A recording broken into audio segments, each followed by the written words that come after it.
দশম শ্রেণী তো পাশ করলে, এখন ভাবছো সায়েন্স নেবে, তাই তো? তাহলে একটা কথা একদম পরিষ্কার করে জেনে নাও, জীবনের আসল জার্নি কিন্তু এবার শুরু হতে চলেছে। এই যে আগামী 2 বছর, মানে ক্লাস 11 আর 12, এটাই ঠিক করে দেবে তোমার ভবিষ্যৎটা কোন দিকে যাবে। চলো, আজ আমরা এই ব্যাপারটা একটু বুঝে নিই যে সাফল্যের আসল রাস্তাটা কোনটা। ক্লাস 10 শেষ, মানে একটা বড় পরীক্ষা শেষ হলো, এবার একটু আরাম করা যাক। অনেকেই তো এটাই ভাবো, তাই না? কিন্তু সত্যিটা কি জানো? আসল জার্নি তো সবে শুরু হলো। কারণ এখান থেকেই তোমাকে ঠিক করতে হবে তুমি ভবিষ্যতে কি হতে চাও। তাই এই সময়টা কিন্তু আরাম করার জন্য নয়, বরং নিজেকে আরও শক্ত করে তৈরি করার সময়। পার্থক্যটা একদম পরিষ্কার, তাই না? দেখো, ক্লাস 10 পর্যন্ত যে পড়াশোনাটা করেছো ওটা ছিল একটা বেসিক স্টেজ, মানে একটা বাড়ির ভিত তৈরির মতো। কিন্তু ক্লাস 11 আর 12 হলো সেই ভিতের ওপরে পুরো বাড়িটা বানানোর আসল কাজ। ক্লাস 11 তোমার ফাউন্ডেশন, আর ক্লাস 12 দেবে তোমাকে সঠিক ডিরেকশন। এবার ভাবো, যদি ফাউন্ডেশনটাই দুর্বল হয়ে যায়, তাহলে ভবিষ্যতের ওই বড় বাড়িটা কি আর মজবুত হবে? একদমই না। তাহলে চলো এই আসল জার্নিটা নিয়েই একটু গভীরে যাওয়া যাক। কেন সবাই বলে যে এই 2 বছর জীবনের টার্নিং পয়েন্ট? কি এমন আছে এই সময়টাতে যা তোমার পুরো কেরিয়ারের ভিত্তাই গড়ে দেবে? তাহলে কেন এই 2 বছর এত ইম্পর্ট্যান্ট? এর 3টে প্রধান কারণ আছে। 1, এটা হলো কনসেপ্ট তৈরির স্টেজ। এখানে মুখস্থবিদ্যার কোনো জায়গা নেই। 2, এটাই তোমার ক্যারিয়ার তৈরির আসল সময়, মানে ডাক্তার বা ইঞ্জিনিয়ার যাই হতে চাও, প্রস্তুতিটা এখান থেকেই শুরু করতে হবে। আর 3 নম্বর, নিট বা জয়েন্টের মতো বড় বড় পরীক্ষার ফাউন্ডেশনটাও কিন্তু এই 2 বছরেই তৈরি হয়। আর ঠিক এই কারণে একটা কথা মাথায় একদম গেঁথে নাও, যারা ক্লাস 11কে হালকাভাবে নেয়, ভাবে পরে দেখে নেব, তারা কিন্তু পরে সাংঘাতিকভাবে আফসোস করে। কারণ সিলেবাসটা এত বড়, একবার যদি তুমি পিছিয়ে পড়ো, পরে আর সেটা কভার করার সময়ই পাবে না। আচ্ছা, ভয় পাওয়ার কিছু নেই। এই নতুন চ্যালেঞ্জের জন্য আমাদের একটা নতুন ব্লুপ্রিন্ট বা স্টাডি প্ল্যান দরকার। চলো দেখে নিই এই 2 বছরে পড়াশোনার সঠিক পদ্ধতিটা ঠিক কী হওয়া উচিত। পড়াশোনার পদ্ধতিতে সবচেয়ে বড় যে বদলটা আনতে হবে সেটা হলো মুখস্থ করার অভ্যাসটা ছেড়ে দেওয়া। ক্লাস 10 পর্যন্ত হয়তো মুখস্থ করে কাজ চলে গেছে, কিন্তু ক্লাস 11-এ সফল হতে গেলে কনসেপ্ট বোঝাটাই একমাত্র রাস্তা। এখানে না বুঝে মুখস্থ করলে এক পাও এগোতে পারবে না, এটা গ্যারেন্টি। তাহলে পড়ার সঠিক পদ্ধতিটা কি হবে?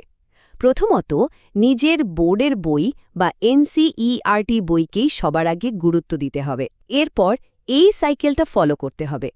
ক্লাসে টিচারের পড়ানো মন দিয়ে বোঝা, বাড়ি ফিরে সেটা নিজে পড়া বা সেলফ স্টাডি, আর সব শেষে নিয়মিত রিভিশন। প্রতিদিন 4 থেকে 5 ঘন্টা ফোকাস করে পড়লেই কিন্তু যথেষ্ট। আর রিভিশনের জন্য একটা দারুণ নিয়ম হলো এই 24 ঘন্টার রুল। মানে আজকে যা যা পড়লে কালকে অবশ্যই সেটা একবার রিভাইজ করে নিতে হবে। এতে পড়াটা মাথায় একদম গেঁথে যায় আর সহজে ভোলা যায় না। এবার আমরা এই বিশ্লেষণের সবচেয়ে গুরুত্বপূর্ণ অংশে চলে এসেছি। এমন 5টা ভুলের কথা বলবো যা বেশিরভাগ ছাত্রছাত্রী করে থাকে, আর এই ভুলগুলোর জন্যই তাদের ভবিষ্যৎ নষ্ট হয়ে যেতে পারে। এই ভুলগুলো কিন্তু অবশ্যই এড়িয়ে চলতে হবে। প্রথম আর সবচেয়ে বড় ভুল, শুধু টিউশনের ওপর ভরসা করা। একটা কথা মনে রেখো, টিচার তোমাকে রাস্তাটা দেখিয়ে দিতে পারেন, কিন্তু সেই রাস্তায় হাঁটতে হবে তোমাকেই। সেলফ স্টাডি না করলে কিছুই হবে না। দ্বিতীয় ভুল, মোবাইল অ্যাডিকশন। সায়েন্সের মতো একটা সাবজেক্ট পড়ার জন্য গভীর মনোযোগ দরকার, আর মোবাইল ফোন সেই কনসেন্ট্রেশনকে একদম ভেঙে দেয়। তাই পড়ার সময় ফোনকে যতটা সম্ভব দূরে রাখতেই হবে। 3 নম্বর ভুল হল ধারাবাহিকতার অভাব। ধরো 2 দিন 10 ঘন্টা পড়লে আর তারপর 5 দিন বই খুললে না। এটা সবচেয়ে খারাপ অভ্যাস। তার চেয়ে প্রতিদিন অল্প পড়ো, কিন্তু নিয়ম করে পড়ো। মনে রেখো, ধারাবাহিকতাই সাফল্যের চাবিকাঠি। চতুর্থ ভুলটা হল বেসিক বা ভিতকে অবহেলা করা। যদি ক্লাস 11-এর ফাউন্ডেশনটাই দুর্বল হয়ে যায়, তাহলে ক্লাস 12-এর পড়াশোনা পাহাড়ের মতো কঠিন মনে হবে। তাই প্রত্যেকটা অধ্যায়ের বেসিক কনসেপ্ট একদম পরিষ্কার রাখা খুব জরুরি। আর 5 নম্বর ভুল, পরীক্ষার আগের মুহূর্তে পড়া। সায়েন্সের সিলেবাস অনেক বড় এবং গভীর। এটা পরীক্ষার আগের রাতে পড়ে পাশ করার বিষয় নয়। এর জন্য প্রথম দিন থেকেই নিয়মিত চেষ্টা করতে হবে। ভুলগুলো তো আমরা জেনে নিলাম, এবার চলো দেখি প্রত্যেকটা বিষয়কে জয় করার সঠিক কৌশল কি হতে পারে। ফিজিক্স, কেমিস্ট্রি, বায়োলজি বা ম্যাথ কোনটা কিভাবে পড়া উচিত? ফিজিক্স নামটা শুনলেই অনেকের ভয় করে, তাই না? কিন্তু এর কৌশলটা খুব সোজা, মাত্র 3টে স্টেপ। প্রথমে কনসেপ্টটা ভালো করে বোঝো, তারপর সেই কনসেপ্ট থেকে ফর্মুলাটা কিভাবে এলো সেটা নিজে ডিরাইভ করার চেষ্টা করো, আর শেষে প্রচুর নিউমেরিক্যালস বা অঙ্ক প্র্যাকটিস করো। ফিজিক্স মুখস্থ করার জিনিস নয়, এটা বোঝার জিনিস। এবার আসি কেমিস্ট্রিতে। এটাকে আমরা 3টে ভাগে ভাগ করতে পারি। ফিজিক্যাল কেমিস্ট্রিতে জোর দিতে হবে নিউমেরিক্যালসের ওপর, অর্গ্যানিক কেমিস্ট্রিতে প্রত্যেকটা রিঅ্যাকশনের পেছনের লজিকটা বুঝতে হবে, আর ইনঅর্গ্যানিক কেমিস্ট্রিতে কনসেপ্ট বোঝার পাশাপাশি কিছুটা মনেও রাখতে হয়। যারা মেডিকেলের দিকে যেতে চাও তাদের জন্য বায়োলজি খুব গুরুত্বপূর্ণ। এখানে ডায়াগ্রাম, কনসেপ্ট আর বোর্ডের বই লাইন বাই লাইন পড়াটা মাস্ট। আর যারা ইঞ্জিনিয়ারিংয়ের পথে হাঁটবে তাদের জন্য ম্যাথসের একটাই ফর্মুলা: প্র্যাকটিস, প্র্যাকটিস আর প্র্যাকটিস। যত বেশি প্র্যাকটিস করবে তত সফল হবে। পড়াশোনার কৌশল তো জানা হলো, কিন্তু এই সায়েন্স নিয়ে পড়ে ভবিষ্যৎটা কি? চলো এবার সেই দিকে একটু নজর দেওয়া যাক। সায়েন্স মানে কিন্তু শুধু দুটো রাস্তা নয়, অসংখ্য দরজা খুলে যায়। আমাদের মাথায় একটা ধারণা একেবারে গেঁথে আছে যে সায়েন্স মানেই হয় ডক্টর নয়তো ইঞ্জিনিয়ার। কিন্তু ব্যাপারটা কি সত্যিই তাই? এর বাইরে কি আর কোনো পথ খোলা নেই?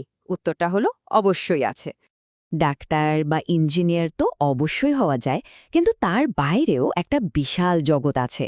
পিওর সায়েন্স নিয়ে গবেষণা করে বিজ্ঞানী হতে পারো, ডিফেন্স বা রেলে যোগ দিয়ে দেশের সেবা করতে পারো।